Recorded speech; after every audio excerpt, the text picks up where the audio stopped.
All right, another thing that I just found on this saw is that either there's so much gunk or we've got an issue with worm gear. I mean, this spins, but this should spin, as you probably know, freely. It should spin really easily, and it's not. So there could be a problem in there with, and I've got the decomp in. Well, that doesn't matter, because this should be, the chain brake would be where the clutch needs to come out under RPMs to engage this drum.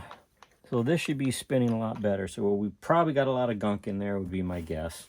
Again, not a very clean saw. So we're going to get set up here to pull the clutch off.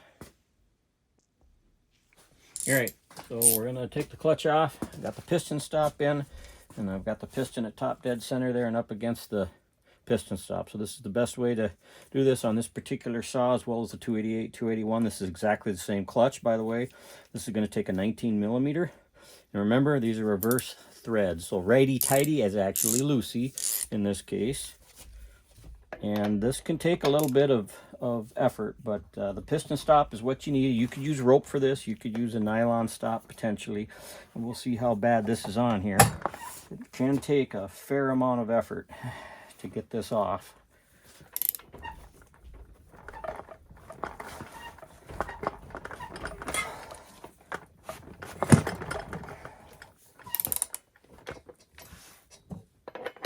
Don't have the best leverage here. We're going to give it a whirl though. I may have to do this off camera.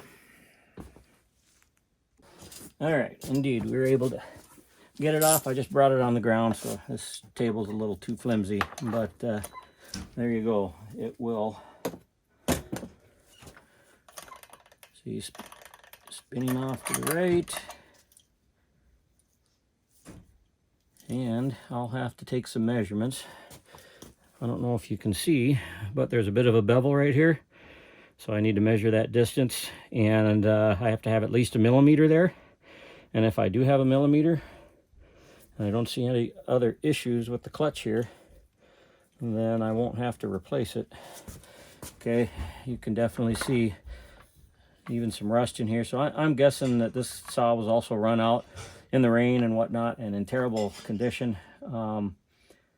There's a little rust there, but otherwise I think it just needs to be cleaned up. And I can tell the issue that I'm having right here with this spinning is the needle bearing. So again, this gentleman that ran this saw didn't even know how to lubricate his saw. Never used that little hole there. Look at this. Here's the problem. I don't know if you can see that, but that is other than not being completely blown up, that is one of the worst needle bearings I've ever seen. It is completely dry. There is absolutely no lubrication. So kind of wondering how often, if ever, this thing was ever lubricated here. Yeah, that was the problem with that. This worm gear moves fine into the oil pump, so this needle bearing, if not shot, it certainly needs some lubrication. Here's the rim sprocket, fairly worn, not terrible, not out of life yet, but well, this is the typical 3/8 that you see on a rim sprocket that you see on a Husky. So anyway, there is the clutch. All right, let's take a look at this clutch again. So I went ahead and cleaned it up a little bit. Yeah, so again, this is a saw operator that, yeah, I hate to even say this, but I just don't think he had any business running a saw. We don't know the circumstances here, but so confirm that, you know, this is how that, it should even run better than that, but this at least is really easy to move now. So that needle bearing in there was completely dry. There was even some corrosion on very slight on the crankshaft here as well. So yeah, people, do yourself a favor and grease this. Some saws do not have the ability to grease through the end of the shaft here, but this makes it so very convenient for you. You know, that's something that should be done. If it's not after every use, is at least once a week. You just need to get in the habit of that, otherwise you're going to have problems. But this saw was working harder than it needed to. There's lots of fines, so it probably wasn't running a sharp chain. There's just, this person would not have had an enjoyable experience running this saw, and it was, from what I can tell, mainly because they just didn't give it the time of day and do any maintenance or have anyone, you know, to do it for them. You know, I think we actually could potentially salvage some of these. You'll notice right here there's some divots in between the teeth on this clutch drum. So this is, it's not bad. It's starting to get worn. There's a little bit of rust here, so there was moisture and so forth. Never, you know, I just don't know the circumstances on running this, but I'm inclined to actually replace the clutch drum. I think we're going to go ahead and replace the rim anyway. And while we're at it, since it's so cheap, you know, there's might as well just use this as a spare. But yeah, so we'll be back at you in a minute after we clean this up a little bit, and then we will crank open that oiler. All right, let's get this oiler out. I cleaned things up. I should say that I did measure the tolerances on that clutch, and it is still good, but not by much. Haven't decided yet, but it's still at least good. So I've cleaned everything up here. Yeah, this saw just didn't, it's a good idea to open these up from time to time. You may have to replace crank seals, O-rings, just see how dirty things are, but a lot of stuff gets back in here. You also need to inspect these worm gears, because once they go bad, you know, you're going to have problems with your oiler. And all a guy needs to do is just give a shot of this with a small brush, or much better, and you don't have to take off the clutches, with some compressed air, and you can keep this cleaned up enough where you're not going to have too much gunk causing you issues, let alone you'll still be able to get at these heads a little bit easier. I had to do a fair amount of cleanup so that I can get in these here. So anyway, once I get it cleaned up, I'm going to try and use a little back pressure while I reverse off this worm gear. See if we can get her out here.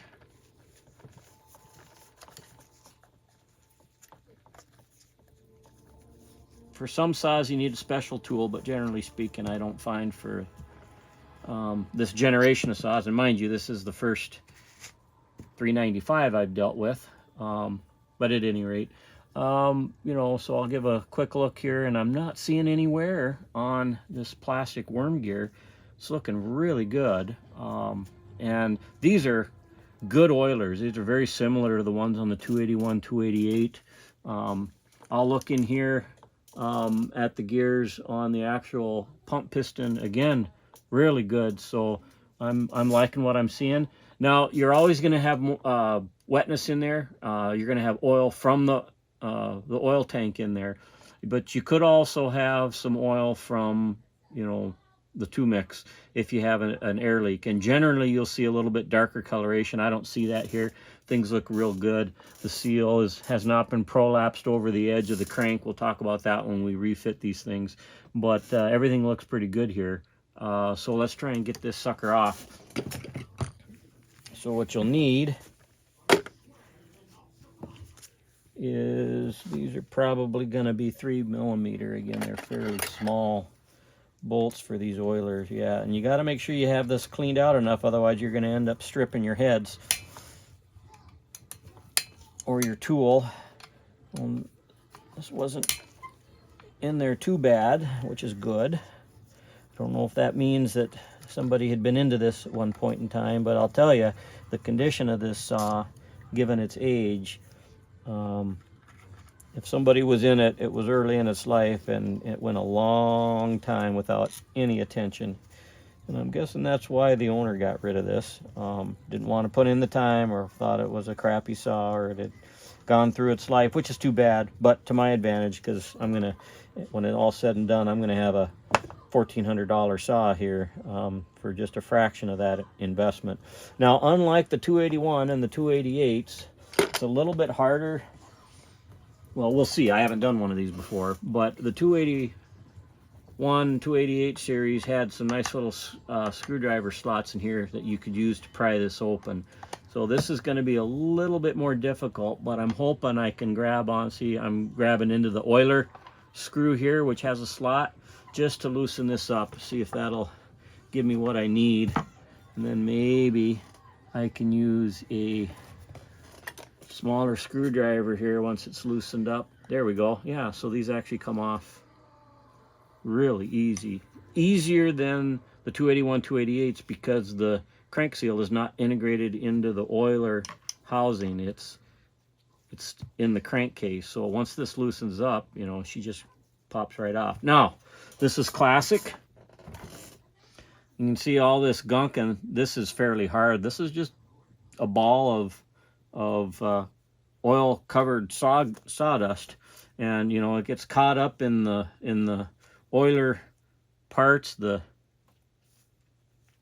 pump piston and around the crankshaft, and it just accumulates all over in here. It's also good, you may have to replace, and I can feel right now the rubber on that oil tank hose is fairly firm. You want it to be more pliable than that. Just another reason why you want to get in here and replace these from time to time. There's a little X-ring here. That's what they call it, but it's a little O-ring, and there's O-rings in some of these other adjusting screws that, and I can tell these are getting fairly hard. So this is just a case in point where you got to get in here so you can replace those parts and keep things working good. So I've seen oilers worse than this, but you know, this one's definitely needed some attention. We're gonna get this oiler hose out of here, because I'm fairly certain it needs to be replaced.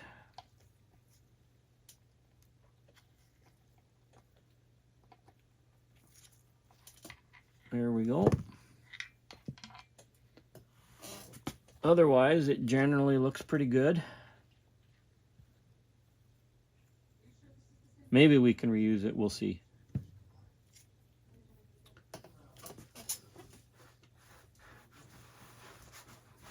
And the tank wasn't completely empty, as you can see.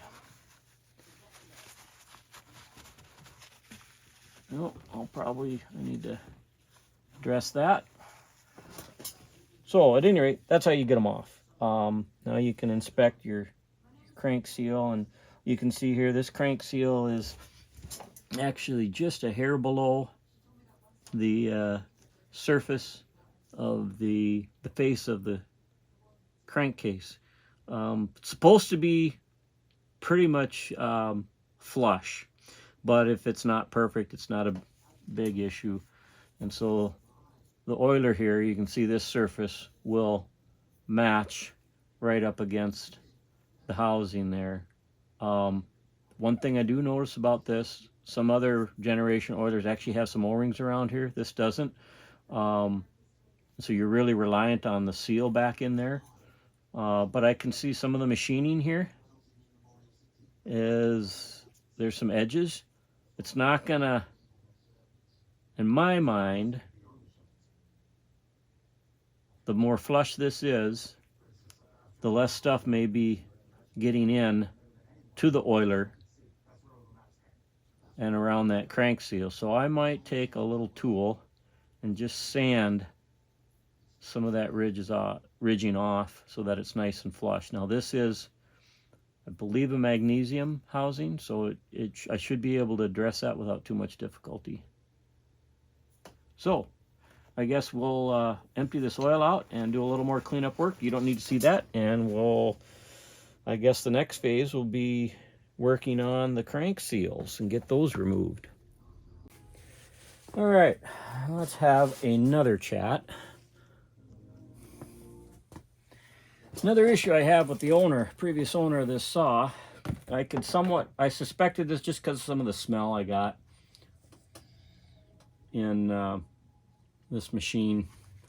But so look how dark this oil is, and when I fill it, this is not sticky.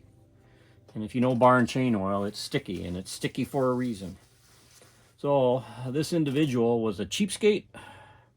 You know, I don't know whether he was a professional logger or what, but this is not how you treat a chainsaw. You don't put motor oil. That's what this is motor oil in your bar and chain reservoir. And it makes sense why I've been seeing some of the dark and motor oilish smelling gunk in the saw. I'm sorry, he had no business. I said it in, before. He has no business running a saw. And it's a terrible way to treat a saw. He clearly has no idea what is required, so he's trying to get by cheap, use old oil that he has, you know, on hand, which, well, I'm pretty sure that what he did was probably illegal. The stuff needs to be disposed of properly. But at any rate, keep finding problems.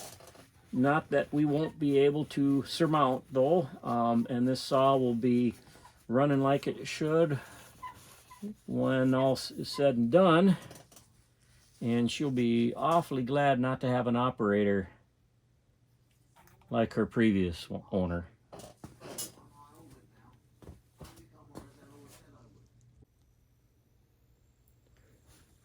All right, so another update.